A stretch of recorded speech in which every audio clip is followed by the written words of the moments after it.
So these are two effective use cases for AI that I find helpful to work asynchronously, meaning you set tasks and you come back and those tasks are done. And you can have multiple tasks running in parallel. One, use Project Mariner to improve the user interface of an application that you're building. I simply give it an instruction, like review the learning portal. Here are the URLs. This is what I expect you to capture. And then at the very end, write a prompt for Codex, which is ChatGPT Codex, to implement the changes that you uncover while browsing the site. Then Codex goes out and completes 30 plus tasks, and you just click View PR, Merge, and it deploys. Now I have, and this is what Codex looks like. You just enter in the task, and now I have a full functioning, let's look at this, a full functioning playground to where I can go, show me some basic data from Cisco CDR, which if I wanted to get the DAX for this, just click here. This is total records, count rows, very simple DAX statement.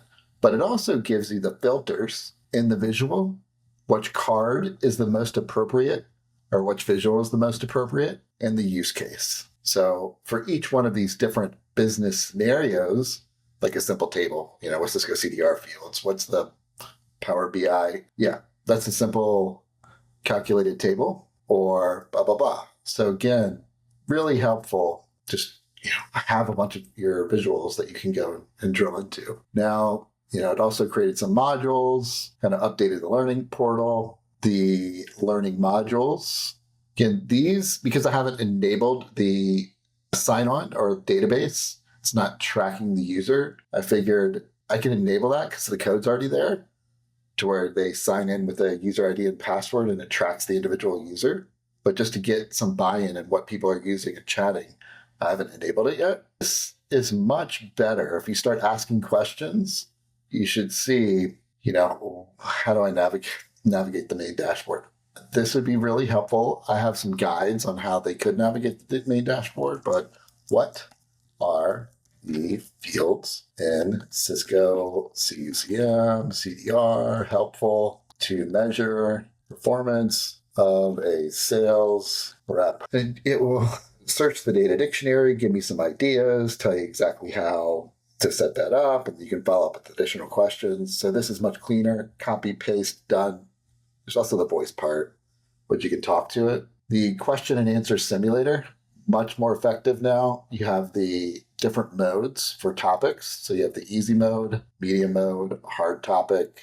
So you can just pass this to somebody that you want to get acclimated with how to use Power BI, and it'll rank, or how to use Expo XT Webex calling, Expo XT Webex Contact Center, Expo XT Cisco UCM for Power BI, and they can just go through the exercise. So for this contact center, the average handle time, and what is the answer? What is the answer? I haven't done this before. Probably not going to give me a good score. Evaluating. The user answered, what is the answer?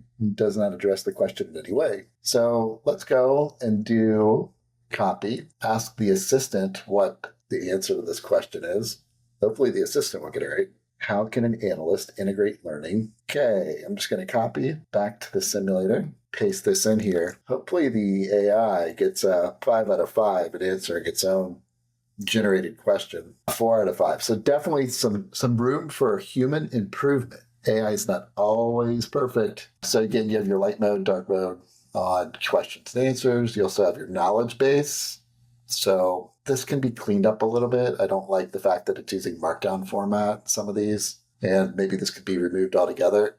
Also, if somebody knows this well enough, they would be able to ask via stuff, because it's taken the data dictionary and turned it into chunks and then stored it in the vector index and loaded it up into the knowledge base. So it has an extensive knowledge base of all the different integrations that we support. And you have your learning modules, blah, blah, blah. All the links should work pretty well. The home page gives you the voice mode, which you can come down here and click on voice interaction, and that uses 11 labs. The login part, again, I'll implement that too. But the main objective of this was customers like ABC company, they'll go through a demo, and then they'll go through another demo, Or even you look at customers like XYZ, they're getting different buy-in from different teams, and they don't know what they don't know. They don't know what kind of insights they can derive out of Expo XT without playing around with it. And sometimes it can be difficult to get Expo XT loaded and tested and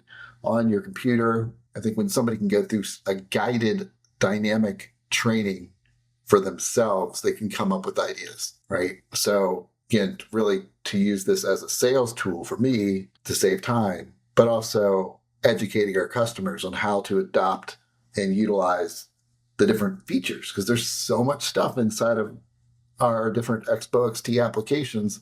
They just don't know how to use it. All right, that's the quick overview.